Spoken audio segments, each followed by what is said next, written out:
Shalom, selamat pagi Bapak Ibu serta saudara-saudari yang terkasih dalam Tuhan Yesus Kristus.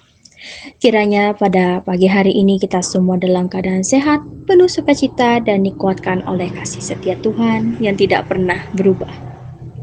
Saya Esteri Kalandari, mahasiswi praktik pengalaman lapangan atau PPL dari Institut Agama Kristen Negeri Palangkaraya yang sedang melayani di GKE Parawe Kelawa dan yang saat ini dipercayakan untuk melayani dan belajar bersama di tengah-tengah jemaat. Saya bersyukur atas kesempatan yang diberikan untuk bisa berbagi renungan firman Tuhan pada pagi hari ini. Sesuai dengan Nas Almanak GKE, firman Tuhan yang menjadi dasar renungan kita diambil dari kitab Perjanjian Lama dari Yesaya pasalnya ke-24 ayat yang pertama hingga yang ke-13. Namun sebelum kita masuk dalam perenungan, mari kita satukan hati, kita berdoa. Segala puji dan syukur kami naikkan kepadamu Tuhan, sumber kehidupan dan pengharapan kami. Terima kasih karena pada hari ini kami dapat berkumpul sebagai jemaat-Mu dalam keadaan sehat dan penuh sukacita. Kami percaya semua ini bukan karena kekuatan kami, tetapi semata-mata karena anugerah dan kasih setia-Mu. Saat ini kami akan mendengarkan firman-Mu, kiranya Roh Kudus-Mu membuka hati dan pikiran kami, agar setiap kata yang kami dengar bukan hanya menambah pengetahuan, tetapi mengubah hidup kami. Dalam nama Tuhan Yesus Kristus kami berdoa dan mengucap syukur. Amin. Bapak, Ibu, dan saudara-saudari yang terkasih, firman Tuhan pada bagian ini adalah pesan disampaikan melalui Nabi Yesaya. Ini adalah nubuat tentang penghukuman Tuhan yang bersifat menyeluruh, bukan hanya kepada satu bangsa, tetapi kepada seluruh bumi.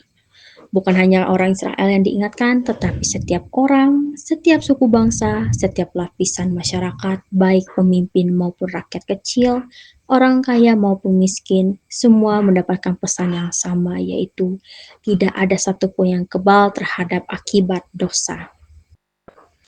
Yesaya pada pasal 24 ini menggambarkan bumi yang porak-poranda, suasana yang suram, dan kehidupan yang kehilangan sukacita. Tetapi kita perlu mengerti, kehancuran ini bukan sekedar akibat bencana alam atau musibah besar. Pada ayat yang kelima menegaskan bumi cemar karena penduduknya, sebab mereka melanggar undang-undang, mengubah ketetapan, dan mengingkari perjanjian abadi. Artinya, akar dari kehancuran itu adalah pemberontakan manusia itu sendiri terhadap Tuhan. Manusia melanggar hukumnya, mengabaikan ketetapannya, dan tidak setia kepada perjanjian yang telah Tuhan tetapkan. Inilah yang membuat bumi menjadi cemar. Jika kita tarik ke zaman sekarang saat ini, kenyataannya memang mirip.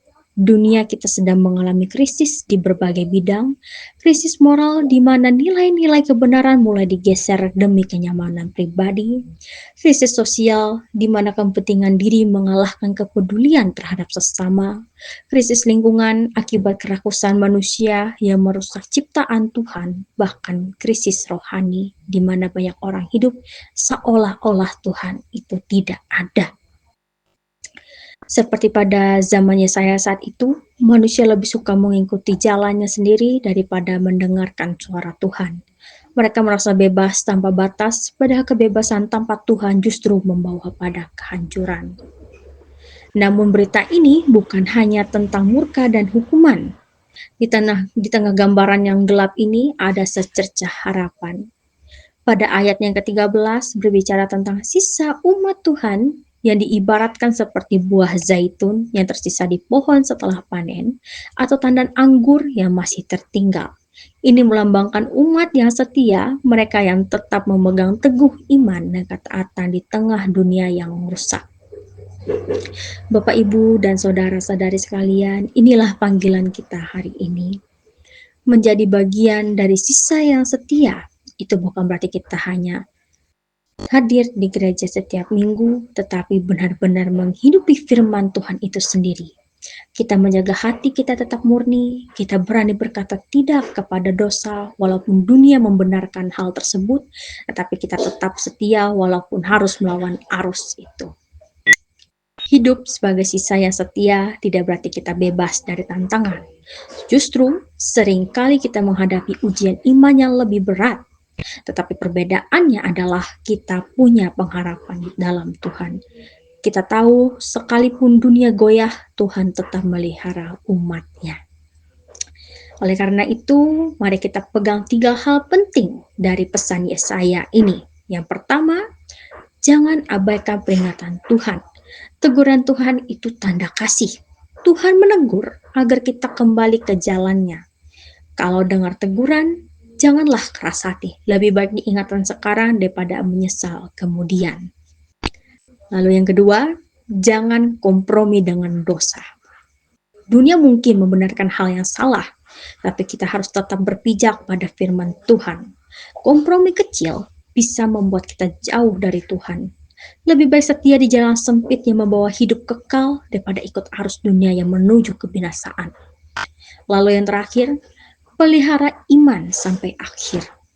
Iman itu harus dijaga sampai Tuhan datang. Artinya, teruslah berdoa, membaca firman, beribadah, dan hidup dalam kebenaran.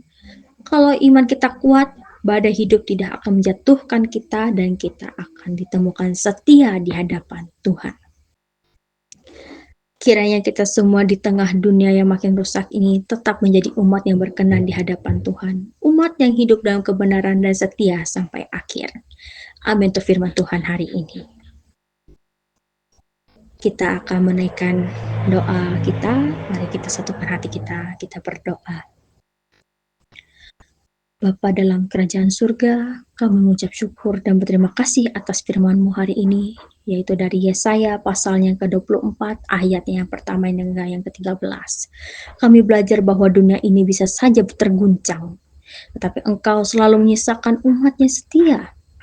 Tolong kami Tuhan, agar kami menjadi bagian dari umat yang tetap memegang iman, hidup dalam kebenaran, dan mengandalkan-Mu di segala keadaan. Pada pagi ini kami juga mau menaikkan doa bagi jemaat Tuhan yang ada di GKM Bethesda, Hanjak Maju. Tuhan, Engkau mengenal setiap jemaat-Mu di sana, dari yang muda hingga yang tua. Berkati mereka di setiap aktivitas, pekerjaan, usaha, dan pelayanan mereka.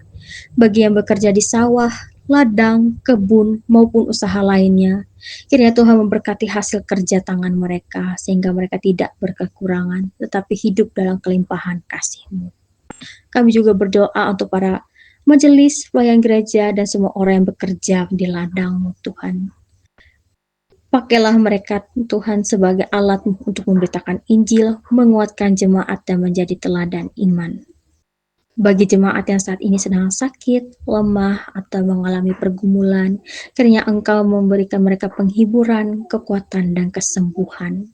Bagi mereka yang sedang bersukacita, biarlah sukacita itu menjadi kesaksian tentang kebaikan Tuhan. Kami serahkan seluruh kehidupan jemaat-Mu ini ke dalam tangan-Mu. Jagai, pelihara, dan tuntun mereka setiap hari supaya nama-Mu semakin terdimuliakan. Terima kasih Tuhan, ini doa dan ucapan syukur kami. Amin. Bapak, Ibu, dan saudara-saudari yang dikasihi Tuhan, kiranya firman Tuhan hari ini menjadi pengingat dan penguat bagi kita untuk tetap setia apapun keadaan dunia ini. Mari kita jalani hari ini dengan penuh syukur dan tekad untuk hidup sesuai kehendak Tuhan. Shalom, selamat pagi, selamat beraktivitas, dan tetap semangat di dalam Tuhan. Tuhan Yesus memberkati kita semua.